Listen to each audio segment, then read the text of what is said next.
ಆಯ್ತು ಪೂರ ಖಾಲಿ ಹೋಯ್ಕ ಮೊದಲಿನ ಕಡೆ ಚಂದ ಇಡ್ಕ ಹಂಗನ್ನ ಎಲ್ಲ ಕೆಲಸ ಮಾಡಿ ಒಂದು ಪೀಸ್ ಕಾಯಿ ಚೂರು ತಕೊಂಡಿ ಪಲ್ಯದಾತು ಗ್ಯಾಸಲ್ಲಿ ಸುಡಿನಿ ಪೂರ ಕಲ್ಟಿ ಹೋಯ್ಕ ಕಡೆಗೆ ಒಂದು ಕತ್ತಿ ತಕೊಂಡಿ ಎಣ್ಣೆ ಹಾಕಿ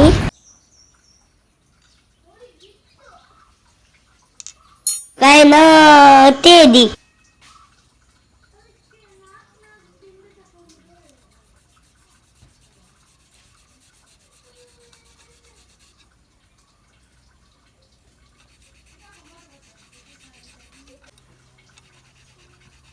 ಆ ಪೇಸ್ಟ್ನ ಗಾಯದ ಕಲಿ ಮೇಲೆ ಹಚ್ಚಿ ದಿನ ಹಚ್ಚಿ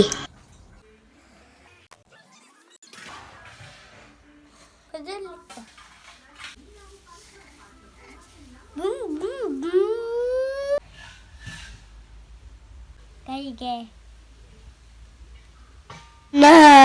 ನೀವು ಟ್ರೈ ಮಾಡಿ ಕಂಡು ನನಗೆ ಕಮೆಂಟ್ ಮಾಡಿ ಹೇಳಿ.